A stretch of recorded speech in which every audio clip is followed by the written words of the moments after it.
Welcome, everyone, to From A to Built. Today's conversation is with two guys I've known for years, two of the sharpest operators in the real estate world, Spike Whitney and Adam Lurie, founders of Bridgeway Real Estate Partners. Today, we're pulling back the curtain on what asset management really is, something that I don't really know about, and I'm interested to learn more about, what it takes to do it right. So thanks, guys, for coming in. Excited to have you here.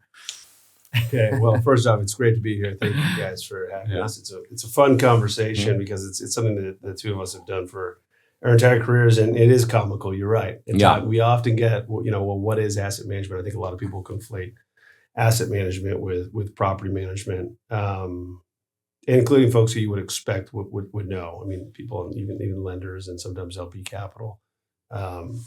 So it's great to be here and to be able to kind of answer the question and get into the details of it. So the way that we think of asset management, if you were to simplify it, it's the execution of the business plan. And what does that mean? Well, day one, we go out and we buy a building, we put a business plan together attached to that acquisition.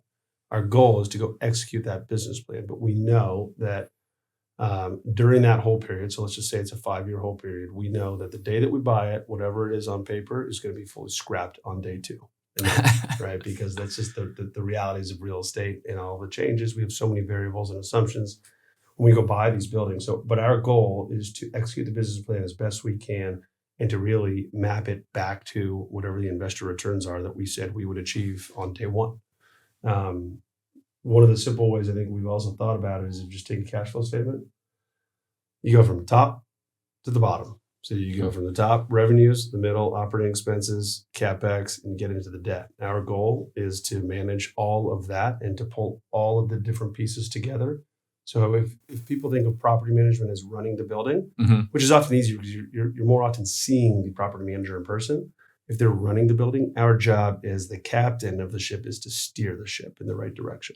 So awesome. That's kind of a simplified. I don't know if you've had anything to add or change on that, but yeah. So we've had conversations with clients, and they go, "Well, I have an asset manager. They're the ones who are dealing with a tenant." Or go, "Okay, tell me more about that." And I go, "Well, they're making sure that the construction project is happening, and when the toilet gets backed up, they call the plumber." Well, yeah, that is a property manager, but when there's a capital project, who is telling that property manager when to execute it, what the scope should be, how long it should take, and let's make sure it feathers correctly into the business plan as a whole. And that's where I think people get distracted and get confused about what it means. And then backing up a little bit, and it kind of relates to some of the businesses that I've started. You guys have a long history in the space. I think you're both at Core Trust before you kick this off. I always find that really interesting because, I've gotten into some spaces because I've watched how things were done. And I'm like, this just isn't being done right. Like this can be done better. And was that a little bit of kind of why you guys came up with this idea of Bridgeway? Was it this concept that like, hey, there's a better way to do asset management and we want to kind of go out there and show people how it should be done? So you might have a modified view on this, but I think we did asset management really well at Core Trust in that the tenant was considered the client. We wanted to make sure that tenant felt like they were excited to come to our product, our buildings, and that we were helping them do their business well. And we knew that they didn't have to come to our buildings. And so that has stayed. The reason why we formed Bridgeway is COVID made a whole lot of office buildings that were doing okay or terrifically empty. And there were lenders who were now looking at buildings and going, what do I do? I don't know how to operate an office building. I don't know how to be the captain of the ship and tell the leasing brokers to do X, to get the property managers to do Y, the construction. They don't know. That's not their business. They create loans and they distribute capital. And there are also owners who are going, I'm not making any money on my office buildings. I'm going to shift my resources to industrial or multifamily or something else. So, but they're still fiduciaries for the money that they deployed in the office. And that's where Bridgeway steps in, or we can help out people who got legacy office buildings and really create value, preserve value, and in some cases outperform what the original business plan was. Yeah. Do you mind if I add to that? Yeah. I think it's a really good point, and we're getting into a couple of different things. One is I think our history and how we think about asset management and the thread that we came from.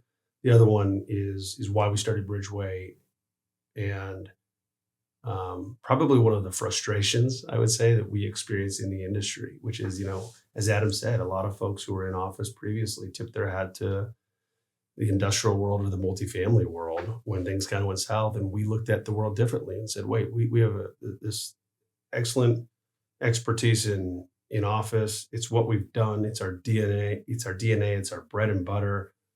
There's a massive issue. There's a disconnect. There's dislocation in the market. We can actually take what we've done and go help the people who need the most help. Take that expertise, and that's where we formed the third party asset management business at the start of this. So it's kind of platform one of the company that we can get into later, but would morph into platform two. But yeah, platform one was really based off of the importance of hands-on asset management that we felt was always there, but that would be missing with a lot of owners who would be stepping in to take over assets, as well as existing owners who had troubled issues with their assets, and their lenders recognized that, and they were having discussions and deliberations. And the decision often by lenders today is, hey, let's just keep the existing operator, even though that operator is going out and doing industrial now, or going out and doing multifamily, or possibly even looking at buying new office building or different office building at a reduced basis. Our view is, wait a second, we'll step in as your third party asset manager and put our full and absolute attention on this thing for you. This is what we are doing right now. We are here to try to help and solve your problems. So that really was the impetus for starting the company. I do think that we need to give credit. We come from a really long history of active asset, hands-on asset management, Core Trust, Commonwealth, and that all ties back to Rob McGuire and Jim Thomas when it was Thomas Properties, or McGuire Thomas, McGuire Thomas Partners. Yeah, they had various different companies that throughout that era. But I do think we have to give them a lot of credit. Nice. All of those previous companies where we came from. Yeah, I think one of my questions is just, talking about some of these older office assets like the Class B, Class C. Everyone looks at downtown LA and sees all these, low occupancy office towers, like, all right, convert them to housing. And, we know like a lot of these buildings don't work that way just for functional reasons. Yeah. But you guys get, like, say you get a call from a client, they have a Class B, Class C office tower, office building. How are you able to preserve value? Like, what are the strategies to say, like, hey, can't convert this to a new use, but we can still make sure that you're meeting some of your investor return goals? It's a great question, and it's a real challenge today, Yeah. right? So first, I think you have to recognize there are certain buildings that are going to become less relevant or obsolete going forward, and that is a reality. So you got to be mindful in our position of, we're not just taking every single phone call and saying, yes, we can come in there and do that, right? We're going to sprinkle some magic fairy dust that doesn't exist. So we are mindful and thoughtful of that. Now, that said, like, everybody's got their own objectives, owners, investors, et cetera. So if it's a situation where they want to figure it out and they just want to make it better, I think there are certain, we're actually working on an interesting assignment that falls into that category right now. There are certain things I would say that are just not being done for those buildings. They don't have a leasing team that is really standing tall out there in the market, marketing, branding, having events, doing everything that they can and should be doing. And those are things that when we step into any building, we do a full evaluation, understand that building's market position. We want to understand the existing leasing team, the existing property manager, the existing construction manager. Do they have the right support system around that building? So some very simple things that you wouldn't maybe think about, but when a building falls into a B or a C class and it's kind of sliding away a little bit, the folks who were previously the support system around that also start to slide away. And so one of the things we can do is come in and kind of give it a little bit of a reinvigorated energy that didn't exist before. Get out there and think about, the building differently than maybe it had been thought about for the last 10 years. But it's a challenge, right? Yeah, And in these 100%. major downtown environments, especially B and C class buildings are struggling. That said, it has its place in the market and in the industry. Some people don't want to have to pay $4 or $5 rents. They want to pay $2 or $3 rents. Mhm. Yeah. So if you can figure out how to reposition the building and really go after and target that particular clientele, then maybe there's a future for that building. I think there's an interesting element or dynamic, at least in Southern California. 75% of the office buildings that have been purchased in the last 2 years were purchased by private individuals or family offices. Hmm. And these are really smart people. Not all of them are office owners. And I bring that up because what we are hearing from a lot of leasing community is that some of them are not responsive when they get a lease proposal. It takes them 2 weeks, 4 weeks, 6 weeks to respond, or they don't want to pay leasing commissions, or they don't want to pay tenant improvements. Mm. And what happens is, even if the building is viable, it starts to wither and die. And we went. So if you're a tenant broker, why would you bring your client, your tenant, your source of your livelihood Mhm. to a building where you don't think the owner knows how to operate it in a high quality fashion? You wouldn't do it. And so that's actually creating, yes, there's that divide between buildings that everyone wants to go to, and there's the ones that don't really have it. But even within the have it worlds, if you've got an ownership that isn't good, I hate to pick on certain sports teams, but there are certain sports teams where you're like, I wouldn't go there because that owner stinks. Yeah. And that is exactly, this is the New York Jets. I mean, like, Yeah. I was like, Yeah. what are you doing? How badly can you screw things up? I mean, when we talk about hands-on asset management, we had lunch with a tenant broker a month ago, and he looked us in the face and he said, you guys are the first ownership team to have lunch with me since COVID. And this guy represented at least one tenant who's in our project that was 10,000 square feet, was going to expand by another 10,000 square feet, and had a line of other tenants behind them. That is a really important source of business to cultivate. We all know business development doesn't happen on Zoom. Yeah. You have to make people feel like they are important, or they stop coming to you and go to someone who makes them feel like they're important. Yeah. And that's a great kind of segue into this kind of why we kicked this whole episode off was this idea of hands-on asset management and what that means, right? There's asset management, but now there's this concept of hands-on asset management, which is interesting because it's kind of like, well, why wasn't it always Absolutely. hands-on Yeah, asset yeah, management? Absolutely. So kind of run us through what it means to be more of a hands-on team. What is this new idea of, hey, it's hands-on asset management now? Kind of, to me, it's kind of like, yeah, all hands on deck. We got to figure this out. But where's that going in the industry? I mean, look, it's a great question. It's a great topic. And I mean, we all kind of laughed a little bit because it is comical. Yeah. I mean, shouldn't it always have been hands-on asset management? And why are we reading articles? Active asset management in 2025 is key.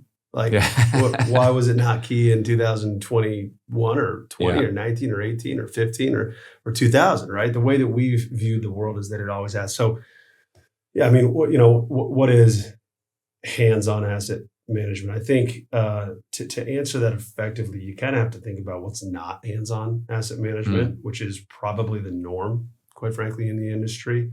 And a lot of asset managers will rely on reporting as a way to check the box and show their investors that certain things are being done, as well as the occasional leasing call where I'm guessing the mute button gets hit and there's not a lot of back and forth discourse, and it's just an update. It's a status update. Say, all right, great. So we got that. That then gets reported back. So it's kind of just pushing buttons from afar. I mean, we joked about it previously, and we were in awe, like thinking, wait a second, the asset manager is in San Francisco, the building's in Los Angeles. Okay, that's okay. But they only come here once a year. Like that's for us, that's wild. To think about. So we make it a point to, I would tell you, being everybody wants to try to kind of get above the weeds in their career, right? And be able to live in that world and have that vision. I would tell you that like a very, very effective, good asset manager understands the importance of actually living in the weeds while maintaining that big picture understanding and vision of what the goals are for the investment, for the asset and the investor ultimately.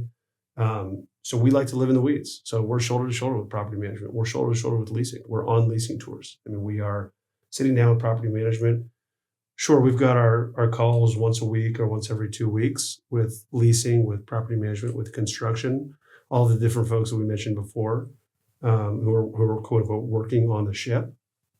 We have those calls, but Adam and I then have multiple targeted calls in between with leasing, with property management, with construction management, to where we are, again, real estate is a series of problems and issues. We are being approached with those issues, with those challenges, with those problems, and we are getting on the phone with leasing, with property management. We are getting on phone calls with tenants. So if there's a tenant issue, we're not going to mail it in and just ask property management to work through it or leasing. We are saying, look, let's schedule a call. We'll have a call, a Zoom, or ideally a meeting. We'll get on the plane. We'll fly to the property if we have to. Sit down. We'll meet with the tenant. We'll understand what are the issues, what are the challenges. We want to, as Adam mentioned before, having lunch with leasing brokers is important because you want to make sure they know that we think very highly of them. We also want our tenants, our customers, to know we think very highly of them. And so it's those little nuances, those little differences that kind of give you that edge. Mm-hmm. And then when it comes time for that tenant to renew, they remember that experience. They pick up the phone or they get on their email and they send one directly to us, as opposed to just having a broker go to a broker. Mm-hmm. And that really helps with those important things like retaining tenants going forward and making sure you're doing everything you can to keep the tenants you have and bring new tenants in. It's 100% agree with everything that Spike is saying, and I want to give Spike some credit. I'll give you an example. We had a tenant, and we as real estate people forget that our tenants are usually not real estate people. Mm-hmm. And we were dealing with one tenant who was an engineer, super smart guy, and he wanted to be at the building. And for the lease negotiation was dragging on. And to Spike's credit, Spike's like, let's get on the phone and talk to this guy. What is happening? And get on the phone, and he didn't understand why we were requiring certain things related to insurance in the lease. And he goes, I don't get it. I'm insured. Yeah. My insurance consultant says I'm fine. And we had to explain to him why, from a fiduciary perspective, we needed him to have certain insurance in his space. Mm. And just having the ability to talk to him was, we were able to get him to sign the lease within days of that one conversation. And it was that he took a sigh. Yeah. He's like, okay, I got it. Now someone's talking to me, not just talking. My broker is talking to their broker. Mm-hmm. That's one. And then another one, again, I'm giving Spike a pat on the back. We have one client has got a building that's 99% leased. And it's, 4 years of weighted average lease term, which from a capital markets perspective, that's solid in this market. Yeah. And there are some tenants who are subleasing some space and other tenants that want to grow, but the building is full. And so we could sit and turn our attention to other fire drills. Or we can go, gosh, there might be ways to make the weighted average lease term go longer without having to deploy any capital. So I think Spike did a pretty terrific job going, okay, what are the dominoes that need to fall? Sublease tenant, let's see if we can get them to contribute dollars so that the expanding tenant can go into their space, do an extension, an expansion. Building owner wouldn't have to put any more money into it. And that expansion would free us some other space for another tenant to grow. This is a puzzle at all times. And if you just decided to look at it at face value and you sat with your committee and you slid the paper over and you said, we're 99% leased, we're good. Well, then you're leaving a lot of value on the table. Mm. And more importantly, or just as importantly, you're not serving your clients, which your end clients, which is your tenants. And the tenants are like, hey, my business is being impacted because you're not paying attention to me. Mm-hmm. Yeah. Again, it goes back to the first question you asked about asset management. Our ultimate goal is to increase the value of the building, grow NOI, increase the value of the building. How do you do that, right? And that's really what we focus on when we think of the daily, the weekly, the monthly action that we take. The decisions that we made all ultimately maps back to increasing the value of the building. So there's great examples that Adam brings up, and they're things that we focus on, whether it's a 90% lease building or it's a 70% lease building. It's always trying to figure out how can I improve the investor's position in this asset. There's so many parallels you guys are saying, just, I mean, thematically from your business, I think, to our business, just this idea of having to be hands-on, having to get in there, try to figure things out yourselves, but also just thinking about like the nature of like the world we live in with AI and all these automations that are coming online. But the point, if I hear you correctly, you guys are saying is that there's value that, AI or that a spreadsheet is not going to pick up. Like you need someone there on the ground to like really tell you like how to maximize the value of these assets. Do you feel like that's like an accurate way of talking about it? Without a doubt. I mean, I think that's a major part. It's boots on the ground, right? Like that is a big part of who we are. Because there's like a texture and a flavor to all these things, like the puzzle. Absolutely. Like, I mean, that's a personal, I mean, at the end of the day, all business is people. That's right. So, I mean, these puzzles are like For now. Yeah. But these puzzles are, I mean, it's puzzles with people. So there has to, relationships. So there's like an intimacy and an honesty and a trust that has to be built in there. Authenticity. And I mean, that's one of the things we like to say. It's not oversight, it's ownership. Yeah. Right? No matter what the role is, not even with what you do, with what property, it's the way that really everybody should approach it. And that's how we approach asset management is. Whether it's third-party asset management or whether we have an actual ownership stake as the sponsor in a GP position in an asset, we look at that. No matter what, we look at it not as oversight, as ownership. And it's a mentality shift in the way that you show up to work every single morning and week, and how you have conversations with folks from tenants to leasing to property management to the investor himself. Yeah. Well, it's almost kind of going back to an older way of doing business, because I feel like where things have gone in the last 5 years is it's remote work, it's Zoom calls. And a couple key things I picked up right away was, you picked up the phone and called somebody. Like even that is kind of a novelty now. Like we'll just email them, text them, send them a Slack message, whatever it is. And then also, we went down and we had lunch with them. We sat down with them and had a lunch with them. And it's interesting to think that that's becoming a rarity in how we all work now. And when you take those extra steps, it makes a big impact on people. So that's kind of what I'm keying in. And when I'm hearing hands-on asset management, it's kind of getting back to a little bit of an old school way of doing business of, hey, this is a people business. Yeah, exactly. We need to be sitting down with people and having those conversations. What's funny is you're talking about the people. And I keep going back to the sports analogies. We all can point to an athlete who under one coach did really poorly. New coach comes in and some veteran all of a sudden hits it to a new gear, right? And there's some, I'll use leasing brokers who have been sitting there and they're super talented and they've been getting nobody responding to them who is making decisions. And all of a sudden we come in and they go, oh God, they're actually responding within a couple of days, or they'll respond and they'll push back, which is, they don't mind. They just need some. You can't keep you bouncing the ball against the wall and watching it drift away. Yeah. And so we found that a lot of folks got burned out during COVID. One, because it was harder, but two, because the people that they were interacting with who were asset managers took their foot off the gas and moved their attention elsewhere. And they come back with us, we're new energy, and we're going, hey, we've got to turn this ship around. And it's a sigh of relief and a new energy that I think the building can feel it. Yeah.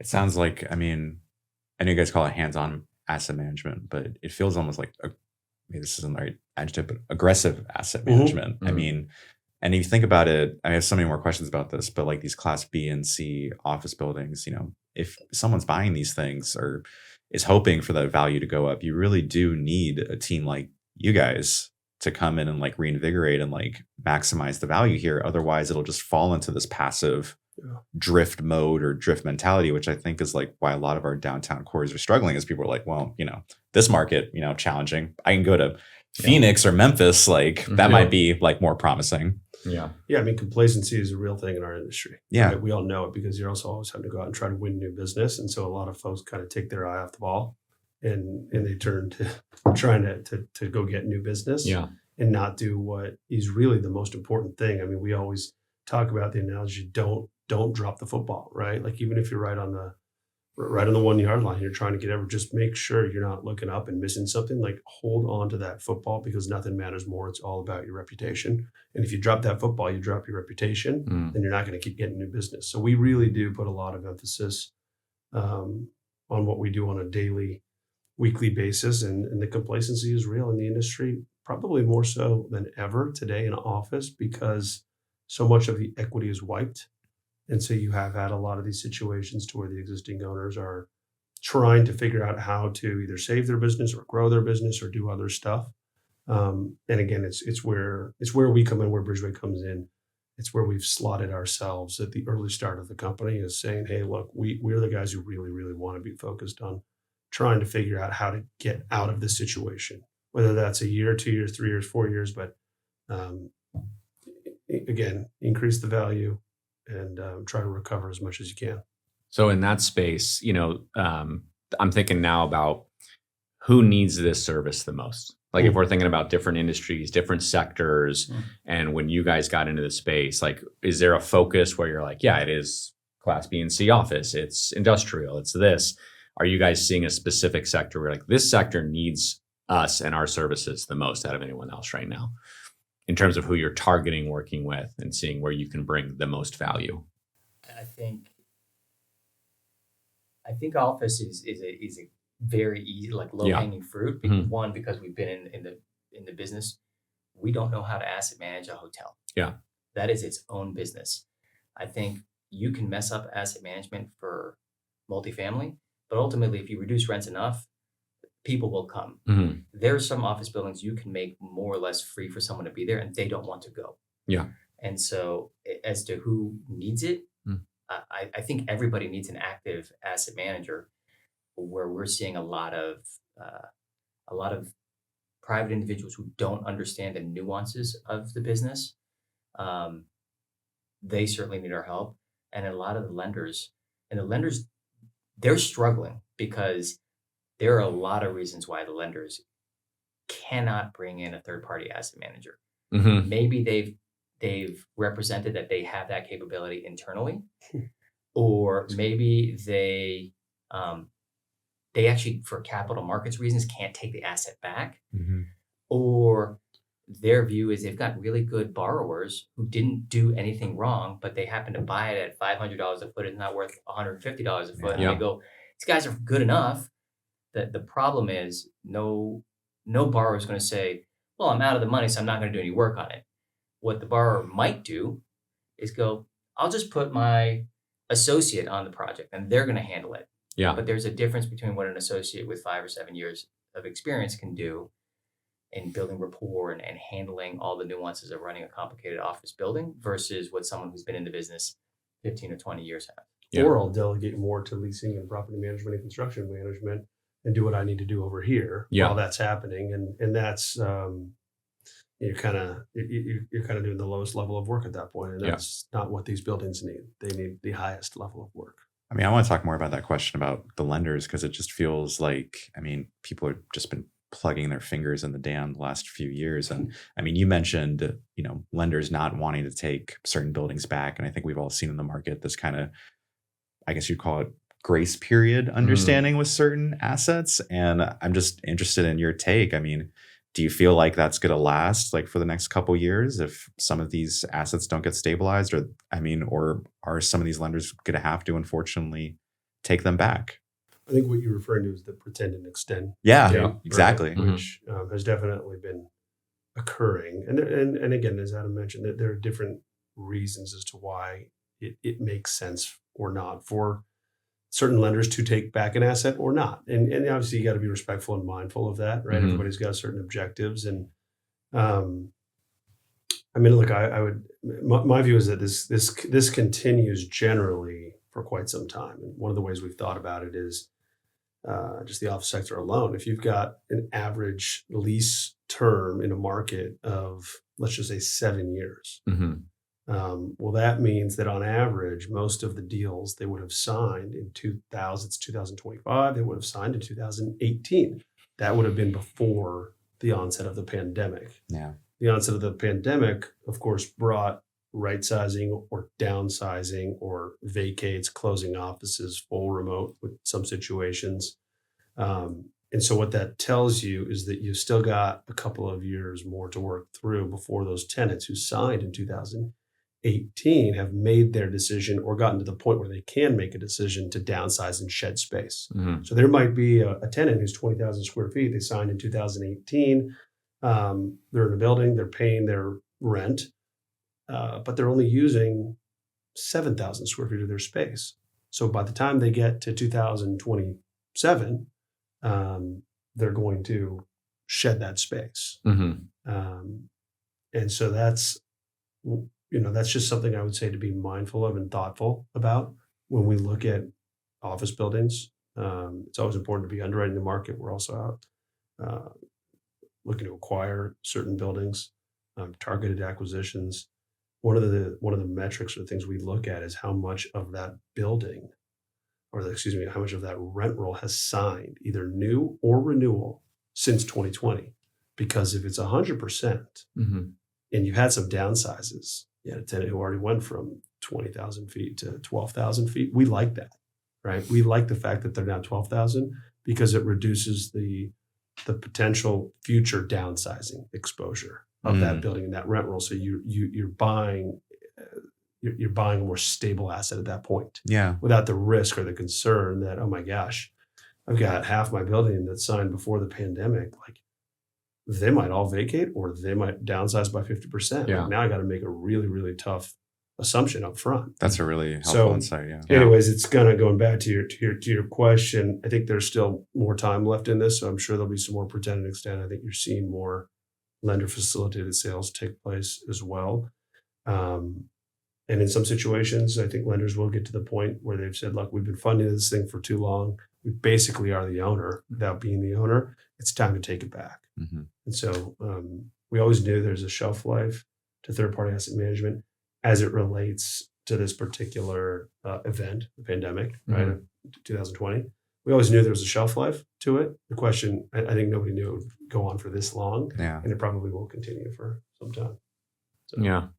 And I keep hearing, 2025 is a year where there's a massive amount of notes maturing. And there's going to be a lot more defaults. But, I feel like I heard that in 23. I feel like I heard that in 24. It's because you did hear that. Yeah. And everyone's kind of circling a lot of we're looking at 4 or 5 of them now where everyone's like, no, we'll just wait for the bank to take it back at this point. Yeah. But none of them seem to shake loose. So it is really interesting to see how long this, again, pretend and extend is going forward.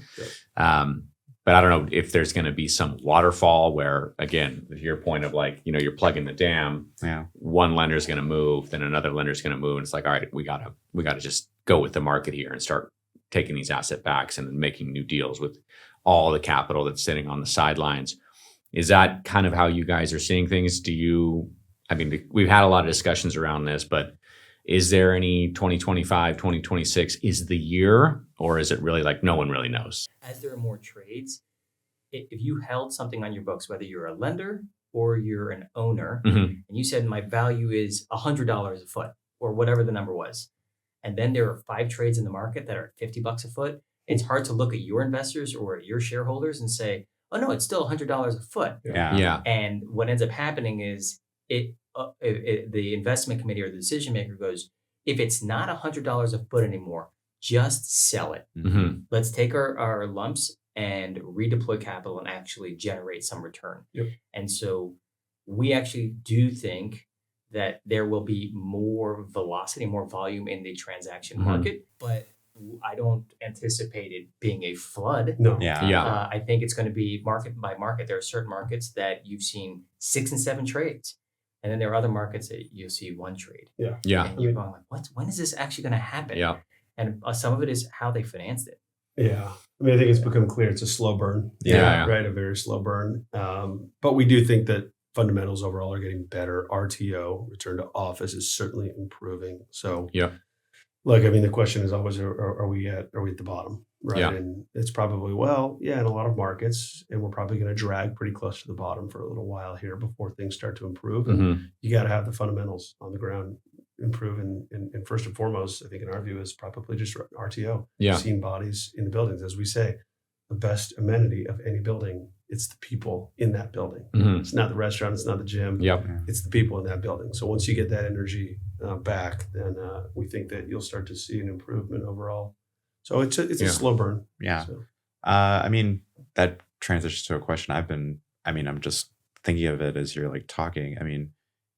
If you had the mayor or a senator or governor, some political athlete at the table, and you were going to advocate for one policy, one idea, that could really kind of stabilize this market, also like revitalize our downtown cores, what would it be? Like, well, like, come on, That's a big one. yeah, I know. Santa's. So here's You're not being recorded. There are certain markets that are like 95% full. Century City, Yep. Yes. Cherry Creek, Delmar Heights. There's some other places. People feel safe. They're clean, Mhm. and there are amenities. And I think Spike hit the nail on the head. There's no better amenity than people, but people don't want to go somewhere that's not safe, clean, and there are not fun things to go do. Yeah. And so what ends up, but there's a finite number of buildings in those markets.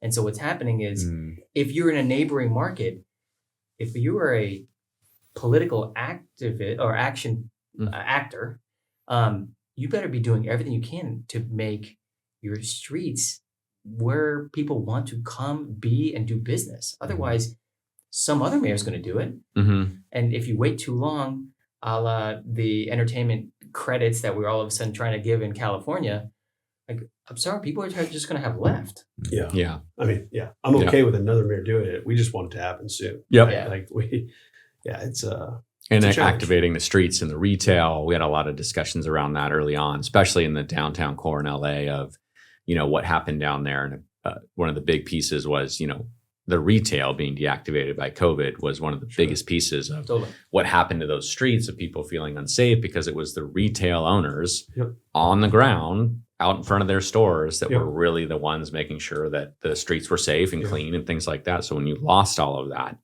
it was interesting. I heard Yeah. some early discussions around, and again, how do you do this from incentivizing building owners, but give away your retail. Like if you have a 12-story building of office, but you have retail on For the ground sure. floor, it's like just give your retail away Yeah. to activate the street, make Yeah. it seem a little bit, you have somebody there watching the front of the building, whatever Yeah. it might be. Yeah. And look, we've done certain things like that or percentage rent where Yeah. you're not an anchor pulling down your retail tenant customer. But I don't know if it's one policy. It's certainly safety Yeah. to get Yeah. people back to the street to be able to use that retail that Bryce Mhm. and you were referencing. So whatever policy it is that Yeah. it creates more safety, Yeah. we're definitely advocates. Mm. Yeah. No, that's good feedback. In these markets that are safe and clean, Yeah. rents have doubled since COVID started. Wow. Doubled. Yeah. Doubled. Well, that's a The stat. buildings are full, rents have doubled, or they're up 50% or something Yeah. insane. And in markets that haven't, they're half or they're 30% down, or as a net effective, they might be half Yeah. because Yeah. Yeah. people have to give way more TIs just to keep someone, but the rents have stayed the same. You're going, the economics don't work. Mhm. I read an article this morning on, San Francisco seems to be coming back in a pretty strong fashion, kind of fueled by the AI boom and people coming back Right. to office there. And then a great conversation with a broker a couple of days ago around, if you have a stable business and you have a long-term business plan, meaning 5 to 10 years out, and you need office space, they're like, what a time to get into office right now. Like if you're looking for space, they say, because you're going to be able to sign the best deal for the next 5 to 10 years, nothing like you've ever seen. So get that space now. Because if you're talking about downtown LA or these areas where the rents continue to plummet, you really to take a little bit of a risk that, I feel like things are going to turn in the next, 24 or 36 months, whatever it might be. Great time to go lease some space, which I totally agree with. Yeah, I think it makes a lot of sense. Yeah, for sure. We seeing the same thing about buying a building, Yep. because when else are you going to be able to buy buildings at 20% of replacement cost, 30% of replacement cost, and 50% of the peak value in the past? In certain markets, we are not trying to buy beta, but we think there's the opportunity to buy pretty tremendous assets at a massive discount. Awesome. I mean, I think one of my questions along those lines, you guys mentioned the family offices kind of acquiring some of these buildings, working with them to like manage the asset as asset managers. If you are a family office, if you are someone who's purchasing this building, at the basis that it's at, you probably have this like long-term 10, 20-year vision for it or hope for how it will perform. How do you kind of convince your clients, though, about the urgency to maximize the value now? If their kind of vision of it is like, well, I'm planning on holding this for like 10, 20 years, and you're like, well, there's work to be done right now. How do you kind of spur that sense of sense of urgency in those moments? Yeah, that's a good question, Chris. I mean, look, first off, I think everybody has different aims or objectives, right? So not all of the family offices or high net worths are looking at these buildings as 10, 20, 30 years. I think a lot of them are looking at this as a phenomenal opportunity to step in and buy because of the discount. Everyone who's buying these buildings is pretty smart, right? Yeah, exactly. They've gotten themselves to a position to be able to buy those buildings. I would tell you, I think all of them understand the importance and the need to continue pushing value and increasing your NOI at the end of the day, right? Your bottom line, to improve the value of the building. Because look, well, people might want to hold on to buildings for 5 years or 10 years or 20 years. If the world changes, if things shift, you want to be in a pole position, as we like to say.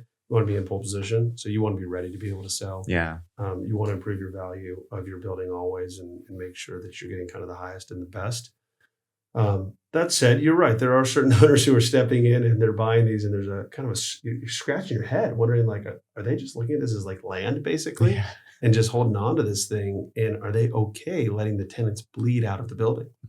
Because that is what's happening. Yeah. More so with the high net worth individuals who are stepping in to buy real estate for the first time, meaning somebody whose line of business is completely and utterly different than real estate. So, I mean, take your pick, right? To take your pick in the world of other industries. That's what they do. It could be somebody who does jewelry. Well, they made a fortune and they went out to buy an office building. It's land banking almost, right? I mean, Yeah, we it's just want a to get in land front bank of them and say, scenario. like, look, you guys need somebody who really understands the market, who is front facing to the market, who has those relationships that we talked about earlier with the leasing brokers, with property management, because the market has to trust the owner. Is what's most important at the end of the day. The lifeblood of any asset, it's the leases, right, coming into that building, who support the revenue, pay the revenue, they pay the rent, and tenant brokers control where the tenants are going. And you need to be able to not just convince, but really comfort a tenant broker knowing that they are putting their client into a building where their client is going to be happy. So that's one of the things we talk about a lot with those high net worths, but it's hard at times because some of these folks do want to just buy buildings and hold on to them, and they've gotten to where they are by doing whatever it is that they've done, and they don't want to have other people step in and tell them that it should be done differently. So it's a challenge in the market. It's a challenge for us at times to try to get that business, but it's an even bigger challenge for the market because it puts a negative black mark on that building, and you want all the buildings to be doing well. Yeah.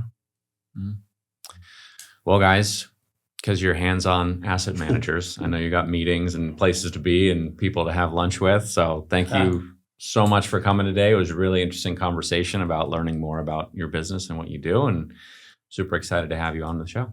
Thanks for having us. Absolutely. Yeah. Thanks for having us, guys. Yeah, no, thank you.